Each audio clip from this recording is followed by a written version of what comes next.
What is self-doubt protecting you from? The poison so many helpers carry.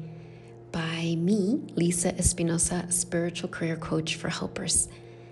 In my most recent podcast episode, I spoke about self-doubt as a kind of poison that quietly infiltrates the helper heart. It's something I know intimately. For many years, I experienced crippling self-doubt that left me frozen in decision-making. I'd often begin sentences with, "I don't know," even when deep in my soul and body, I actually did know. Over 16 years of coaching helpers like you, I've come to see self-doubt not as a personal flaw, but as a widespread affliction, almost a plague among those who are deeply caring, intuitive, and called to serve. It's also one of the primary things I help my clients heal. What I've learned is this: self-doubt can be addictive. Any addiction shows up as an urge that feels difficult to control, and at its core, it believes it is protecting us. So I invite you to pause for a moment and bring to mind something you're currently feeling self-doubt about. Maybe it's subtle, maybe it feels overwhelming.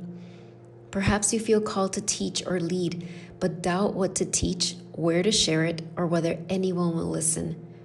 Or you're guided to seek help, to join a class, hire a coach, but you doubt your ability to change, to do the work, to commit to yourself, so you don't even try. Maybe you're guided to share your wisdom more visibly, online or in your community, yet you doubt your clarity, your voice, or even your expertise.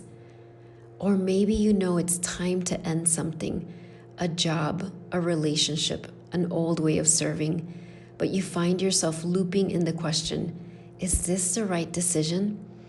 In those moments, I invite you to ask a different question. What is self-doubt protecting me from? Here's a gentle truth. Self-doubt arises from the egoic mind, the part of us that equates safety with sameness. Its job is to keep things familiar, even when familiar no longer serves our soul. So, my dear, how is the self-doubt you're experiencing keeping you the same? Is it keeping you from growing, from expanding, from becoming more visible, from stepping outside your comfort zone, from saying yes to something that excites you because you fear failure, or from saying no to something that drains you because you fear disappointing someone else? And perhaps most importantly, how is this actually not keeping you safe? Because staying the same is not safety.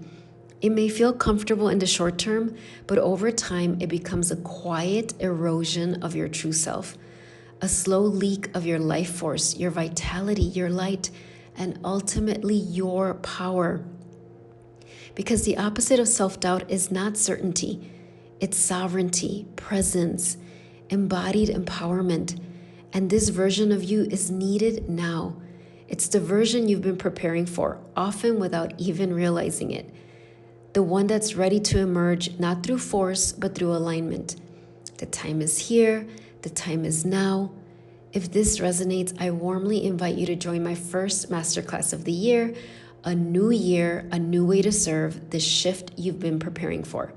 In this class, I'll help you recognize how you've been preparing to serve and lead from your authentic self and guide you in cultivating your sovereign self so you can create more impact and greater love, joy, and yes, more power. Blessings, Lisa. Okay, here are the details for the class. It is Wednesday, January 28th. It is from 12 to 1:30 Central. It is free, but you do have to register and you will have the replay for 7 days. Current coaching clients receive ongoing access. I would love to see you. And P.S., if you want to go deeper into healing self-doubt, I invite you to listen to my podcast episode number 154, The Core Wound of Self-Doubt for Helpers. That was this week. It is so helpful. Just click on the link and you can access that. I'm sending you so much love.